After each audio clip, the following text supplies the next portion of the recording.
بسم اللہ الرحمن الرحیم۔ سامعین کرام، آپ سن رہے ہیں اردو کہانی بازگشت، جس کے مصنف ہیں مرزا امجد بیگ ایڈوکیٹ، اور یہ اس سلسلے کی قسط نمبر 3 ہے۔ مجھے امید ہے آپ کو میری یہ کاوش پسند آ رہی ہوگی۔ آپ نے اگر ابھی تک میرا چینل کہانی گھر سبسکرائب نہیں کیا تو ابھی میرے چینل کو سبسکرائب کر کے بیل نوٹیفیکیشن آن کر لیجئے، تاکہ آنے والی ہر نئی کہانی کی اطلاع بر وقت آپ تک پہنچ سکے۔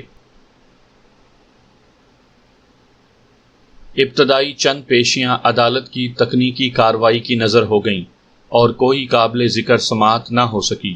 پہلی باقاعدہ پیشی 2 ماہ کے بعد عمل میں آئی۔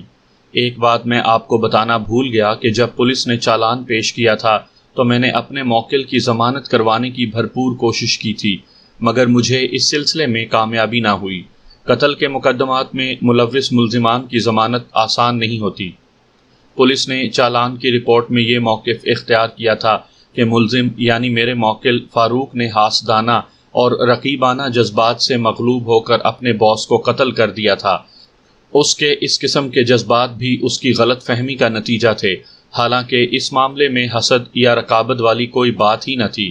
ملزم نے اپنے طور پر سب کچھ فرض کر لیا تھا۔ دراصل وہ صوبیہ کو اپنے چکر میں پھانسنا چاہتا تھا۔ جب وہ اس کی باتوں میں نہ آئی تو وہ باس سے صوبیہ کی بے تکلفی کو کوئی اور رنگ دے بیٹھا۔ اسی سلسلے میں ایک روز اس نے صوبیہ کے ساتھ ہتک آمیز رویے کا مظاہرہ کیا، جس پر باس یعنی مقتول توفیق علی نے جب اس سے باز پرس کی تو وہ اسے بھی آنکھیں دکھانے لگا۔ مقتول کو ملزم کا رویہ سخت ناگوار گزرا، تاہم اس پر بھی مقتول نے اسے سمجھانے بجھانے اور صوبیہ سے معافی مانگنے کا مشورہ دیا۔ ملزم اس مشورے پر چراغ پا ہو گیا اور اس نے مقتول کو کھری کھری سنا دی۔ ملزم کا یہ رویہ سراسر بدتمیزی کے زمرے میں آتا تھا۔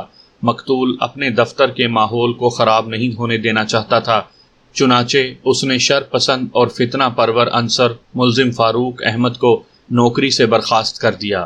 ملزم نے اپنی برطرفی کو بے عزتی جانا اور 4-5 روز بعد دفتر آ کر اپنے سابق باس کو موت کے گھاٹ اتار دیا۔ پوسٹ مارٹم کی رپورٹ کے مطابق مقتول توفیق علی کی موت 25 اگست کو سپہر 3 اور 4 بجے کے درمیان واقع ہوئی تھی۔ مقتول کے سینے میں خنجر گھونپ کر اسے ابدی نیند سلا دیا گیا تھا۔ پوسٹ مارٹم میں ایک خاص بات کی نشاندہی بھی کی گئی تھی، اور وہ یہ کہ مقتول کو حالت غفلت میں خنجر سے نشانہ بنایا گیا تھا، یعنی جب قاتل خنجر کا خطرناک پھل اس کے سینے میں اتارا گیا تو مقتول اپنے حواس میں نہیں تھا۔ اس کے ساتھ ہی مقتول کی گردن پر کچھ ایسے نشانات پائے گئے تھے جیسے اس کے سینے پر خنجر کا وار کرنے سے قبل اس کا گلا گھونٹنے کی کوشش کی گئی ہو۔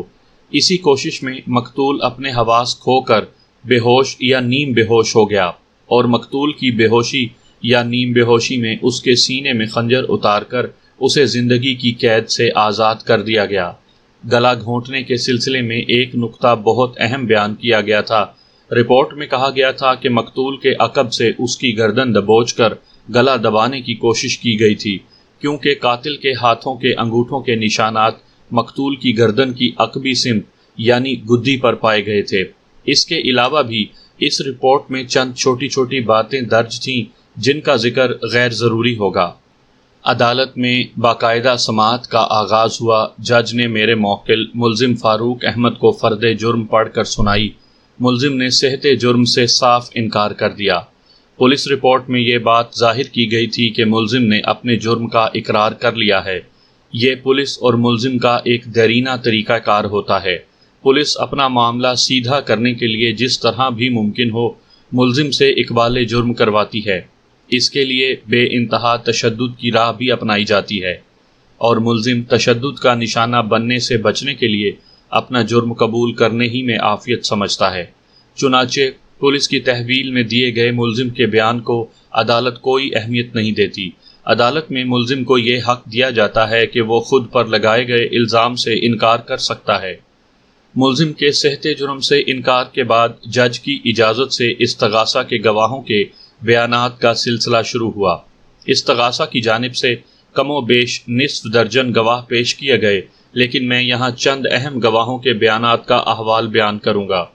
سب سے پہلے اسکائی ٹریڈنگ کمپنی کے اکاؤنٹنٹ الطاف بیان دینے کے لیے گواہوں کے کٹہرے میں آیا۔ الطاف کی عمر 35 کے قریب تھی۔ وہ پتلون اور ہاف سلو شرٹ میں ملبوس تھا۔ اس نے سچ بولنے کا حلف اٹھانے کے بعد اپنا بیان ریکارڈ کروایا، پھر وکیل استغاثہ جرح کے لیے اس کے کٹہرے کے نزدیک آ گیا۔ مسٹر الطاف، وکیل استغاثہ نے گواہ کو مخاطب کیا، آپ کتنے عرصے سے اسکائی ٹریڈنگ کمپنی میں ملازمت کر رہے ہیں؟ لگ بھگ 10 سال سے، گواہ نے جواب دیا۔ کیا آپ اپنی ملازمت سے مطمئن ہیں؟ جی ہاں، الحمدللہ میں بالکل مطمئن ہوں۔ اور مقتول کے بارے میں کیا خیال ہے آپ کا؟ گواہ نے الجھے ہوئے لہجے میں کہا، میں آپ کے سوال کا مطلب نہیں سمجھ سکا۔ میں یہ جاننا چاہوں گا کہ کیا آپ اپنے مقتول باس کی طرف سے بھی مطمئن تھے؟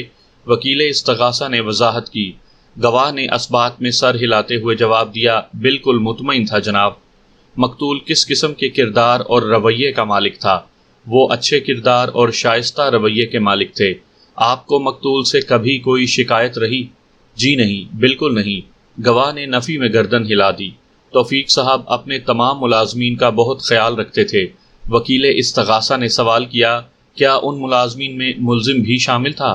آف کورس، وہ کندھے اچکاتے ہوئے بولا، میں اکاؤنٹنٹ ہوں، اس لیے مجھے تمام ملازمین کے بارے میں دوسروں کی بنسبت زیادہ معلومات ہیں۔ توفیق صاحب بعض افراد کو مقررہ تنخواہ کے علاوہ بھی کچھ رقم دیتے تھے، آپ اسے انعام سمجھ لیں یا کچھ اور۔ بہرحال یہ توفیق صاحب کا ایک قابل تعریف عمل تھا۔ ملزم بھی ان افراد میں شامل تھا، توفیق صاحب جن کا خیال رکھتے تھے۔ وکیل استغاثہ نے پوچھا، آپ صوبیہ کو کب سے جانتے ہیں؟ جب سے وہ کمپنی میں آئی ہے۔ میں یہی جاننا چاہتا ہوں۔ گواہ نے جواب دیا، کم و بیش 3 ماہ سے۔ وکیل استغاثہ نے کہا، آپ صوبیہ کو کس قسم کی لڑکی سمجھتے ہیں؟ وہ ایک خوش اخلاق اور محنتی لڑکی ہے، گواہ الطاف نے جواب دیا۔ اس کو دیکھ کر کہا جا سکتا ہے کہ وہ بہت تیزی سے ترقی کرے گی۔ آپ کے مقتول باس توفیق علی کا صوبیہ کے ساتھ کیسا رویہ تھا؟ انتہائی مہربان اور شفیق رویہ۔ الطاف صاحب، وکیل استغاثہ نے ٹھہرے ہوئے لہجے میں دریافت کیا، کیا کبھی آپ نے ایسا محسوس کیا کہ مقتول توفیق علی اور صوبیہ کے بیچ کچھ چل رہا ہو؟ کچھ سے آپ کی کیا مراد ہے وکیل صاحب؟ گواہ نے وضاحت چاہی۔ وکیل استغاثہ نے کہا، میرا مطلب ہے، کیا ان دونوں کے درمیان کوئی ایسا تعلق نظر آتا تھا جسے افیئر یا کسی قسم کی دوستی کا نام دیا جا سکے؟ قطعاً ایسی کوئی بات مجھے تو نظر نہیں آئی، گواہ نے پورے وثوق سے جواب دیا، گویا ملزم اس سلسلے میں شدید ترین غلط فہمی کا شکار ہو گیا تھا۔ وکیل استغاثہ نے رائے طلب نظر سے گواہ کو دیکھا۔ گواہ نے اپنی رائے کا اظہار کرتے ہوئے جواب دیا، یقیناً ایسا ہی ہوا ہوگا۔ ایک لمحے کے توقف سے اس نے اضافہ کیا، وکیل صاحب، میں یہاں ایک بات کی وضاحت کرنا چاہوں گا۔ اس نے حاضرین عدالت پر ایک اچٹتی نظر ڈالی، پھر جج کی طرف دیکھنے کے بعد وکیل استغاثہ کی جانب متوجہ ہو گیا۔ مس صوبیہ ہماری کمپنی میں سیکٹری کی حیثیت سے کام کر رہی تھی۔ سیکٹری کا مطلب ہے رازدار۔ ہر سیکٹری اپنے باس کے رازوں کا امین ہوتا ہے۔ اب اس تعلق کو کچھ احمق قسم کے لوگ جو بھی نام دے دیں۔ اتنا کہہ کر گواہ نے تحقیر آمیز نظروں سے ملزم کی جانب دیکھا اور کہا، میں پورے وثوق سے کہہ سکتا ہوں کہ صوبیہ آوارہ مزاج تھی، نہ توفیق صاحب اس لائن کے آدمی تھے۔ ملزم ذہنی طور پر بیمار معلوم ہوتا ہے۔ جو وہ اپنے ولی نعمت کے بارے میں اس قسم کی سوچ رکھتا تھا، آپ اسے نمک حرامی بھی کہہ سکتے ہیں۔ گواہ کا طویل جواب ختم ہوا تو وکیل استغاثہ نے پوچھا، مس صوبیہ سے ملزم کی کیا پرخاش تھی؟ جہاں تک میں سمجھتا ہوں، گواہ نے ٹھہرے ہوئے لہجے میں جواب دیا، ملزم مس صوبیہ کو اپنے دام میں لانا چاہتا تھا، جس کے لیے اس نے محبت کا جال بچھایا، لیکن اپنے مشن کو ناکام ہوتا دیکھ کر وہ اپنی اوقات پر اتر آیا۔ اس نے مقتول کے حوالے سے صوبیہ کو بدنام کرنے کی کوشش کی اور اوچھی حرکات پر اتر آیا۔ مجبوراً باس نے اسے نوکری سے نکال دیا۔ الطاف صاحب، وکیل استغاثہ نے گواہ کو مخاطب کیا، جب آپ ملزم کا حساب کر رہے تھے تو اس کے کیا تاثرات تھے؟ گواہ نے جواب دیا، وہ شدید غصے میں تھا۔ اس موقع پر اس نے کچھ کہا بھی تھا؟ جی ہاں، گواہ نے اثبات میں جواب دیا، میں نے اسے بڑے الفاظ میں یہ کہتے سنا تھا، میں اس توفیق کے بچے کو چھوڑوں گا نہیں۔ اس کے ساتھ ہی وکیل استغاثہ نے اپنی جرح ختم کر دی۔ میں اپنی باری پر جرح کے لیے آگے بڑھا۔ میں نے گواہوں کے کٹہرے کے نزدیک پہنچ کر گواہ الطاف کا بغور جائزہ لیا، پھر اپنے سوالات کا آغاز کیا۔ الطاف صاحب، یہ بات عدالت کے ریکارڈ پر آ چکی ہے کہ آپ اسکائی ٹریڈنگ کمپنی میں عرصہ 10 سال سے خدمات انجام دے رہے ہیں۔ میں آپ سے یہ پوچھنا چاہتا ہوں کہ آپ مذکورہ کمپنی میں کس پوسٹ پر کام کر رہے ہیں؟ اس نے حیرت بھری نظر سے مجھے دیکھا اور جواب دیا، بنیادی طور پر تو میں اکاؤنٹنٹ ہوں، اس کے علاوہ بطور کیشیئر بھی کام کرتا ہوں۔ ان خدمات کے سلسلے میں یا یوں کہیں سلے میں کیا آپ کو 2 تنخواہیں ملتی ہیں؟ میں نے چبھتے ہوئے لہجے میں سوال کیا۔ جی نہیں، تنخواہ تو ایک ہی ملتی ہے، وہ الجھے ہوئے انداز میں بولا۔ میں نے کہا، آپ کا تو دعویٰ ہے کہ مقتول جہاں بہت سی خوبیوں کا مالک تھا، وہاں اس میں ایک وصف یہ بھی تھا کہ وہ اپنے ملازمین کے ساتھ بہت شفیق اور مہربان تھا، وہ ان کا بہت خیال رکھتا تھا، بلکہ بعض ملازمین کو تو وہ تنخواہ کے علاوہ بھی مالی مدد دیتا رہتا تھا۔ پھر آپ کے ساتھ ایسی ناانصافی کیوں؟ آپ 2 کام کرتے تھے اور تنخواہ آپ کو 1 ملتی تھی۔ کیا مقتول کی آپ سے کوئی دشمنی تھی؟ اس موقع پر وکیل استغاثہ نے مداخلت ضروری سمجھی اور تیز لہجے میں بولا، مجھے سخت اعتراض ہے جناب اعلیٰ، معزز عدالت میں اس وقت توفیق مرڈر کیس کی سماعت ہو رہی ہے اور وکیل صفائی غیر ضروری اور غیر متعلقہ باتوں میں عدالت کا قیمتی وقت برباد کرنے کی کوشش کر رہے ہیں۔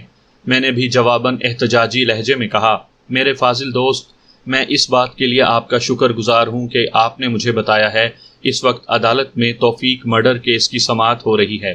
اس کے ساتھ ہی میں نے تنزیہ نظر سے وکیل استغاثہ کو دیکھا، پھر جج کی جانب مڑتے ہوئے کہا، جناب اعلیٰ، میں معزز عدالت کا قیمتی وقت ضائع کرنے کے بارے میں غلطی سے بھی نہیں سوچ سکتا۔ میں نے انتہائی متعلقہ اور برمحل سوال کیا ہے۔ اگر گواہ کو جواب دینے میں کوئی اعتراض ہو تو میں اپنے سوال سے باز آ جاؤں گا۔ وکیل استغاثہ میری اس چوٹ پر تل ملا کر رہ گیا۔ جج نے مستفسرانہ نگاہ سے گواہ کی جانب دیکھا۔ الطاف میری طرف متوجہ ہوتے ہوئے بولا، وکیل صاحب، ہم جس ملک میں رہتے ہیں وہاں کے اکثر اداروں اور کمپنیز کا وتیرہ ہے کہ ایک ملازم سے کئی کام لیے جاتے ہیں۔ اگر کوئی شخص 3 کام کر رہا ہے اور اسے تنخواہ صرف 1 کام سے تھوڑی زیادہ دی جا رہی ہے تو اس میں بھی مالکان کا خیال یہی ہوتا ہے کہ وہ ملازمین پر احسان عظیم فرما رہے ہیں، حالانکہ حقیقت یہ ہے کہ اگر وہی کام وہ 3 مختلف افراد سے لیں تو انہیں 3 گنا معاوضہ دینا پڑے گا۔ اس میں کچھ ملازمین کی بھی مجبوریاں ہیں، جب انہیں ایک کام کی تنخواہ کم ملتی ہے تو وہ اپنی ضروریات کے پیش نظر آمدنی بڑھانے کے لیے اپنے اوپر زیادہ سے زیادہ کام لادنے کی کوشش کرتے ہیں۔ ملازمین زندہ رہنے کے لیے اپنی ضروریات سے مجبور ہوتے ہیں اور مالکان ان کی اس مجبوری سے فائدہ اٹھاتے ہیں۔ گواہ الطاف نے ضرورت سے زیادہ ہی تفصیلی جواب دے دیا تھا۔ در حقیقت میں نے اس کی دکھتی رگ کو چھیڑ دیا تھا۔ وہ جذبات میں یہ بات فراموش کر بیٹھا کہ اس کا بیان اس کے خلاف بھی جا سکتا ہے۔ گویا آپ یہ تسلیم کرتے ہیں، میں نے اس کی آنکھوں میں جھانکتے ہوئے کہا، کہ آپ کے مقتول باس دیگر اکثر مالکان کی طرح نا انصاف تھے اور ظلم و زیادتی کی راہ پر چل رہے تھے۔ جواب دینے سے پہلے گواہ نے مشورہ طلب نظر سے وکیل استغاثہ کو دیکھا۔ وکیل استغاثہ نے اس موقع پر کوئی احتجاج نہیں کیا، چنانچہ گواہ نے دھیمے لہجے میں کہا، آپ کسی حد تک ٹھیک کہہ رہے ہیں۔ پھر ایک لمحہ رک کر اضافہ کیا، ویسے مجموعی طور پر باس اچھے انسان تھے۔ چلیں، آپ کہتے ہیں تو میں یقین کر لیتا ہوں، میں نے دوستانہ انداز میں کہا، پھر پوچھا، ابھی تھوڑی دیر پہلے آپ نے اپنے جن خیالات بلکہ جن جذبات کا اظہار کیا ہے اس سے یہ بات ظاہر ہوتی ہے کہ آپ اپنی ملازمت سے خوش نہیں تھے، جبکہ میں نے ڈرامائی انداز میں وقفہ دیا، پھر بات جاری رکھتے ہوئے کہا، جبکہ آپ وکیل استغاثہ کے ایک سوال کے جواب میں بتا چکے ہیں کہ آپ اپنی ملازمت سے الحمدللہ بالکل مطمئن تھے۔ آپ کے بیان کا یہ تضاد کیا معنی رکھتا ہے؟ اس نے میرے سوال کا عجیب سا جواب دیا، وکیل صاحب، وہ کہتے ہیں کہ ہر حال میں اللہ کا شکر ادا کرنا چاہیے۔ میں اگرچہ اپنی ملازمت سے خوش اور مطمئن نہیں تھا، مگر پھر بھی کبھی ناشکری نہیں کی۔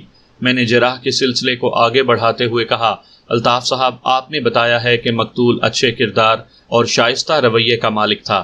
چلیں، رویے کے بارے میں تو آپ کی بات مان لیتے ہیں، مگر اس کے کردار کے بارے میں آپ کا دعویٰ ثابت کرنے کا کوئی طریقہ بتائیں گے؟ میں آپ کی بات سمجھ نہیں سکا ہوں وکیل صاحب۔ میں یہ پوچھنا چاہتا ہوں کہ آپ کس بنا پر یہ دعویٰ کر رہے ہیں کہ مقتول اچھے کردار کا مالک تھا؟ میں نے کہا، کیا آپ اس کے روزمرہ کے معمولات سے پوری طرح واقف تھے؟ اگر آپ جانتے تھے کہ وہ اپنی زندگی کا ایک ایک لمحہ کس طرح گزارتا ہے تو اس واقفیت کے لیے آپ کا ذریعہ کیا تھا؟ Objection your owner. وکیل استغاثہ نے جج کی طرف دیکھتے ہوئے کہا، وکیل صفائی فضول قسم کے سوالات سے معزز گواہ کو ہراساں کرنے کی کوشش کر رہی ہیں۔ میں نے ترکی بات ترکی جواب دیا، جناب اعلیٰ، میرے فاضل دوست کو اپنا دعویٰ ثابت کرنا ہوگا۔ کیسا دعویٰ؟ وکیل استغاثہ نے معتجب لہجے میں کہا۔ میں نے جج کو مخاطب کرتے ہوئے کہا، جناب اعلیٰ، وکیل استغاثہ نے میری جرح کے سلسلے کو فضول قسم کے سوالات سے موسوم کیا ہے۔ اب ان پر یہ فرض عائد ہوتا ہے کہ وہ میرے سوالات کی فضولیت کو ثابت کریں۔ فضول چیز بس فضول ہوتی ہے، وہ گڑبڑا گیا، اس کو ثابت کرنے کی کیا ضرورت ہے؟ میں نے اس کی گڑبڑاہٹ سے فائدہ اٹھاتے ہوئے کہا، میرے فاضل دوست، استغاثہ کا یہ دعویٰ ہے کہ میرے موکل نے اپنے باس کو محض اس لیے قتل کر دیا کہ اس نے میرے موکل کو نوکری سے نکال دیا تھا، اور نوکری سے نکالنے کی وجہ ملزم کی ایک سنگین غلط فہمی تھی، یعنی میرا موکل مس صوبیہ اور مقتول کے تعلقات سے آگاہ ہو گیا تھا۔ ان حالات کی روشنی میں مقتول کے کردار سے متعلق کوئی بھی سوال فضولیات میں کیسے شمار ہو سکتا ہے؟ وکیل استغاثہ بغلیں جھانکنے لگا۔ جج نے گواہ الطاف سے کہا، مسٹر الطاف، آپ وکیل صاحب کے سوال کا جواب دیں۔ الطاف نے کمزور لہجے میں کہا، میں جس حد تک باس کو جانتا تھا اس کی بنا پر میں یہی کہوں گا کہ وہ اچھے کردار کے مالک تھے، اور میرے موکل کے کردار کے بارے میں آپ کیا کہتے ہیں؟ میں نے جرح کے سلسلے کو مزید آگے بڑھاتے ہوئے سخت لہجے میں کہا۔ الطاف نے جواب دیا، وہ شکی مزاج اور جھگڑالو قسم کا انسان ہے۔ میں نے اس کے مزاج اور عادات کی بابت نہیں پوچھا، میں نے نیم غصیلے لہجے میں کہا، کردار کے بارے میں سوال کیا ہے۔ ملزم کے کردار کے بارے میں اس بات سے اندازہ لگایا جا سکتا ہے کہ اس نے صوبیہ جیسی شریف، محنتی اور خوش اخلاق لڑکی پر ڈورے ڈالنے کی کوشش کی تھی۔ گواہ نے استہزائیہ انداز میں کہا، میں اور کیا بتاؤں وکیل صاحب؟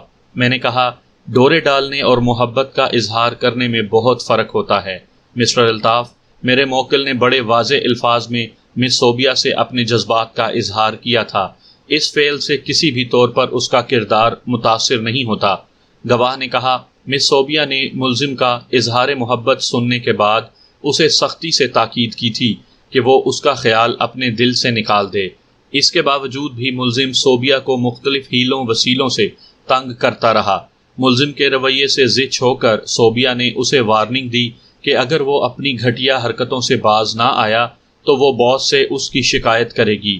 صوبیہ کی وارننگ کے جواب میں ملزم نے اسے باس کے حوالے سے بدنام کرنے کی کوشش کی۔ ایک لمحے کو رک کر اس نے تیکھے لہجے میں کہا، ان واقعات سے ملزم کا کردار واضح ہو جاتا ہے۔ میں نے گہری سنجیدگی سے کہا، میرا موکل بد مزاج ہے، شکی ہے، جھگڑالو ہے اور کردار کا بھی بہت کم تر ہے۔ اس کے باوجود بھی اس کا شمار ان افراد میں ہوتا تھا جن کو مقتول تنخواہ کے علاوہ بھی مالی امداد دیا کرتا تھا۔ مسٹر الطاف، آپ نے وکیل استغاثہ کے ایک سوال کے جواب میں یہی بتایا تھا نا؟ جی ہاں، میں نے یہی بتایا تھا، وہ جز بز ہوتے ہوئے بولا۔ یہ تو باس کی مہربانی اور اعلیٰ ظرفی تھی کہ وہ ملزم کا خیال رکھتے تھے۔ میں نے سوالات کے زاویے کو تبدیل کرتے ہوئے پوچھا، الطاف صاحب، کیا ملزم سے آپ کی کوئی ذاتی دشمنی ہے؟ اللہ نہ کرے، وہ گھبراہٹ آمیز لہجے میں بولا۔ آپ کے بقول میں نے گواہ کی آنکھوں میں دیکھا، میرا موکل ایک جھگڑالو شخص تھا۔ کیا آپ سے بھی کبھی اس کا جھگڑا ہوا؟ اس نے نفی میں جواب دیا۔ میں نے پوچھا، دفتر کے کسی اور شخص کے ساتھ اس کا فساد یا پھڈا ہوا ہو؟ وہ ندامت آمیز نظر سے مجھے دیکھنے لگا۔ میں نے چبھتے ہوئے لہجے میں استفسار کیا، آپ تو ماشاءاللہ عرصہ 10 سال سے اسکائی ٹریڈنگ کمپنی میں ملازم ہیں، کئی ملازم آپ کے سامنے کمپنی میں آئے گئے ہوں گے، کسی ایسے شخص کا نام بتائیں جس سے کبھی میرے موکل کا سنجیدہ جھگڑا ہوا ہو۔ الطاف نے نظر جھکا کر شرمندگی آمیز لہجے میں کہا، ایسا کوئی شخص نہیں ہے۔ گویا میرا موکل بڑا شریف قسم کا اور نام نہاد جھگڑالو تھا۔ میں نے طنزیہ انداز میں وکیل استغاثہ پر چوٹ کی۔ وکیل استغاثہ نے مجھے کھا جانے والی نظر سے دیکھنے پر اکتفا کیا، مگر منہ سے کچھ نہیں بولا۔ میں اپنے سوالات کے ذریعے عدالت کے علم میں اپنے موکل کے بارے میں جو باتیں لانا چاہتا تھا وہ میں لا چکا تھا۔ میں نے ایک بات خاص طور پر نوٹ کی تھی کہ جج میرے چبھتے ہوئے اور تیکھے سوالات کو بڑی دلچسپی سے سن رہا تھا۔ آخر میں نے گواہ الطاف سے تفریح لینے کے لیے سوال کیا، الطاف صاحب، آپ نے وکیل استغاثہ کے آخری سوال کے جواب میں بتایا ہے کہ آپ نے ملزم فاروق احمد کو انتہائی غصے کی حالت میں یہ کہتے سنا تھا، میں اس توفیق کے بچے کو چھوڑوں گا نہیں۔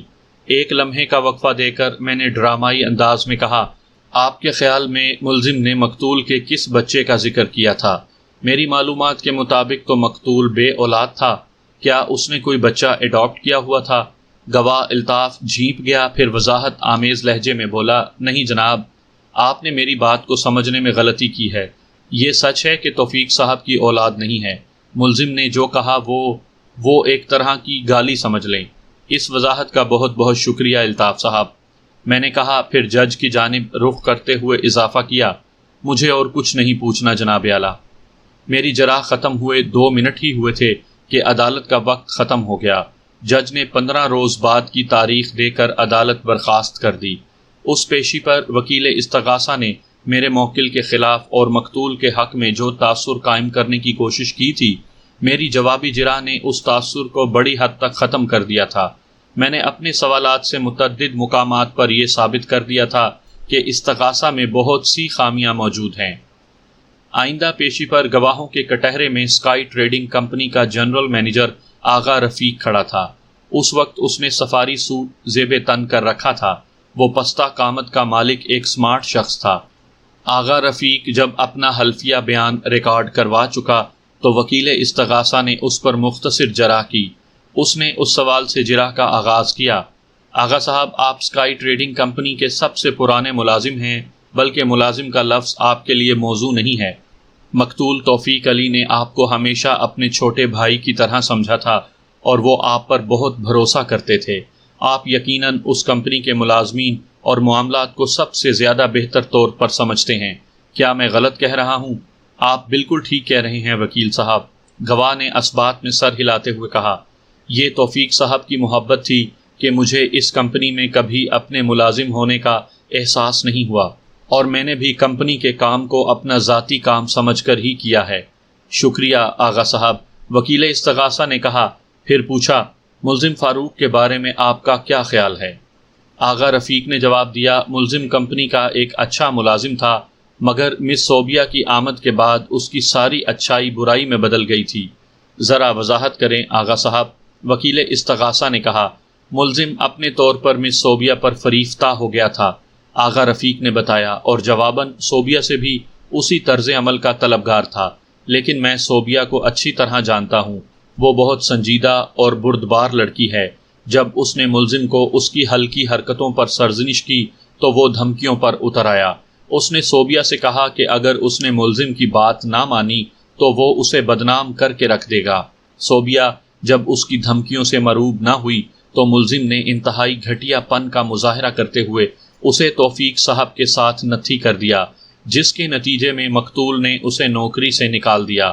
وکیل استغاثہ نے کہا، آغا رفیق نے کہا، یہ توفیق صاحب کی شرافت کا ثبوت ہے کہ انہوں نے اتنی بڑی غلطی پر بھی پہلی فرصت میں ملزم کو برطرف نہیں کیا، بلکہ اسے اپنی اصلاح کا موقع فراہم کیا۔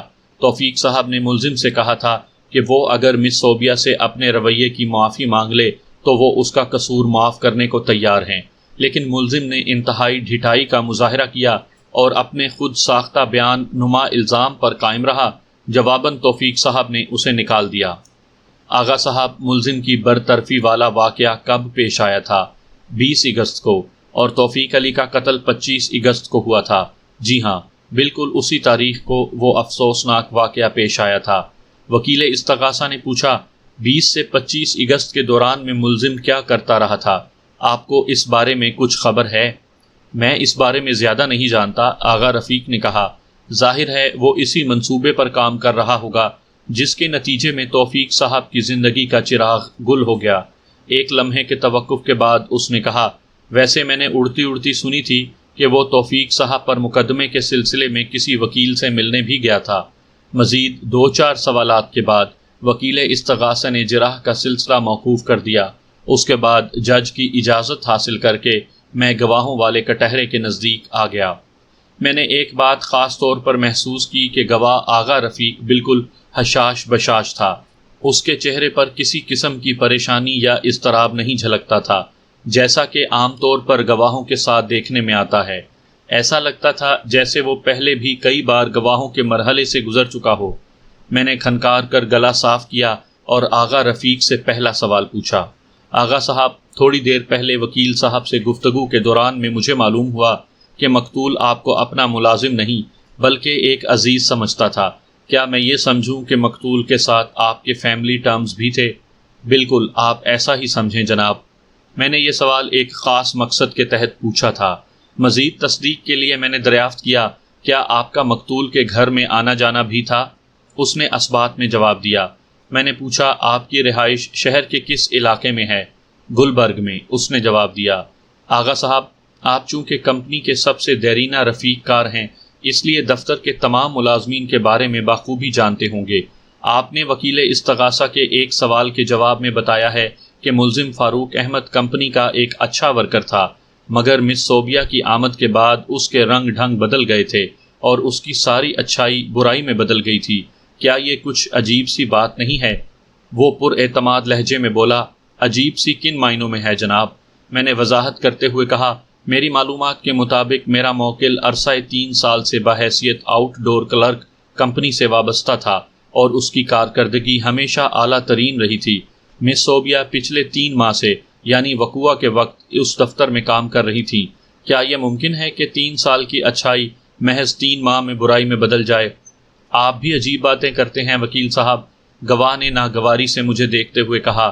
اس دنیا میں ہونے کو کیا نہیں ہو سکتا، آپ کو شاید معلوم نہیں، محبت میں انسان اپنی 100 سالہ زندگی کے معمولات کو بھی بیک جنبش ابر و بدل کر رکھ دیتا ہے۔ میں نے فاتحانہ لہجے میں کہا، گویا آپ تسلیم کرتے ہیں کہ میرا موکل مس صوبیہ کی محبت میں گرفتار ہو گیا تھا۔ آپ اپنے طور پر میری بات کا کچھ بھی مطلب نکالیں، مگر حقیقت یہی ہے کہ اسے صوبیہ سے محبت وغیرہ کچھ بھی نہیں تھی۔ وہ خفیف ہوتے ہوئے بولا، شاید میں مثال دینے میں تھوڑی غلطی کر گیا ہوں۔ مجھے یہ کہنا چاہیے تھا کہ انسان چاہے 50 سال عبادت میں گزار دے، کسی نازک لمحے کی گراں غلطی اسے ذلت کے عمیق غار میں پھینک سکتی ہے اور وہ اعلیٰ سے ادنا ہو جاتا ہے۔ ملزم کے ساتھ کچھ ایسا ہی معاملہ تھا۔ وہ جتنا مستعد اور کارآمد تھا، صوبیہ کے چکر میں پڑ کر اتنا ہی اپنے فرائض سے غافل ہو گیا تھا۔ گواہ آغا رفیق کی لیپا پوتی کو بریک لگے تو میں نے پوچھا، آغا صاحب، آپ یہ کہنا چاہتے ہیں کہ اس معاملے میں سراسر قصور میرے موکل ہی کا تھا؟ اس نے مس صوبیہ کو پھانسنے کی کوشش کی۔ اس کوشش میں ناکامی کے بعد اسے ڈرایا دھمکایا، اور جب اس طرح بھی اس کا مقصد حاصل نہ ہوا تو اس نے صوبیہ پر گھناؤنا الزام لگا دیا۔ جی ہاں، میں اسی موقف پر قائم ہوں۔ آپ کے خیال میں مقتول اور صوبیہ کے درمیان اس نوعیت کے تعلقات نہیں تھے جیسا کہ میرے موکل نے بیان کیا ہے؟ میں نے کہا، کیا آپ میرے موکل کے دعوے کی تردید کرتے ہیں؟ وہ قطعیت سے بولا، میں کھلے الفاظ میں اس الزام کی تردید کرتا ہوں۔ اس کا مطلب ہے آپ مقتول کی پرائیویٹ لائف سے بھی آگاہی رکھتے ہیں؟ میں نے چبھتے ہوئے لہجے میں کہا، اسی لیے تو اتنے وثوق سے کہہ رہے ہیں۔ اس نے اثبات میں جواب دیا، میری نظر میں توفیق علی ایک با کردار اور شریف النفس انسان تھے۔ ان کی پرائیویٹ اور پبلک لائف بے داغ ہے۔ میں نے پوچھا، آغا صاحب، کیا یہ سچ ہے کہ مقتول کا بہادرہ آباد کے علاقے میں کوئی فلیٹ بھی ہے؟ ہاں، یہ بالکل سچ ہے، وہ فلیٹ بند رہتا ہے۔ میں نے کہا، بس ہفتے میں 1-2 مرتبہ مقتول وہاں کچھ وقت گزارنے جاتا ہے۔ وہ میرے چہرے پر نگاہ جماتے ہوئے بولا، توفیق صاحب کے اس شہر میں کئی فلیٹ ہیں جن میں سے اکثر کرائے پر اٹھے ہوئے ہیں۔ بہادر آباد والا فلیٹ بھی پہلے کرائے پر چڑھا ہوا تھا، 2 ماہ پہلے ہی خالی ہوا تھا، وقوع سے 2 ماہ قبل۔ اگر کبھی کبھار توفیق صاحب وہاں وقت گزارنے چلے جاتے تھے تو اس میں قابل اعتراض بات کیا ہے؟ کیا اپنے ذاتی فلیٹ میں وقت گزارنا کوئی سنگین نوعیت کا جرم ہے؟ اگر یہ واقعی کوئی جرم ہے تو پلیز مجھے بتائیں، اس قسم کے جرائم کون سی دفعہ کے تحت آتے ہیں؟ شاید آپ نے میرے جملے پر غور نہیں کیا آغا صاحب، میں نے متحمل لہجے میں کہا، وقت گزارنے سے میری مراد کچھ اور تھی۔ پھر میں نے اپنی بات کی وضاحت کر دی۔ وہ قدرے ناگواری سے بولا، وکیل صاحب، آپ کے موکل کا خیال بالکل غلط ہے۔ اس کا یہ دعویٰ کہ اس نے اس روز مقتول اور مس صوبیہ کو فلیٹ میں داخل ہوتے دیکھا تھا مبنی بر دروغ ہے۔ یہ اس کے بیمار اور نا آسودہ ذہن کی پیداوار ہے۔ توفیق صاحب اتنی گری ہوئی حرکت کر ہی نہیں سکتے۔ دراصل آپ کا موکل مس صوبیہ سے بری طرح خار کھائے بیٹھا تھا۔ وہ اسی قسم کی غلیظ الزام تراشی کر سکتا تھا ورنہ اس بیان میں رتی برابر بھی سچائی موجود نہیں ہے۔ میں نے ذرا مختلف انداز میں سوالات کو آگے بڑھایا۔ آغا صاحب، اب آپ ذرا سوچ سمجھ کر میرے سوالات کا جواب دیجیے گا۔ وہ قطع کلامی کرتے ہوئے بولا، میں نے پہلے بھی سوچ سمجھ کر آپ سے گفتگو کی ہے، یہ آپ کی نوازش ہے۔ میں نے مصنوعی مسکراہٹ ہونٹوں پر سجاتے ہوئے کہا، پھر پوچھا، کیا آپ کو وہ دن یاد ہے جب میرے موکل کو نوکری سے نکالا گیا تھا؟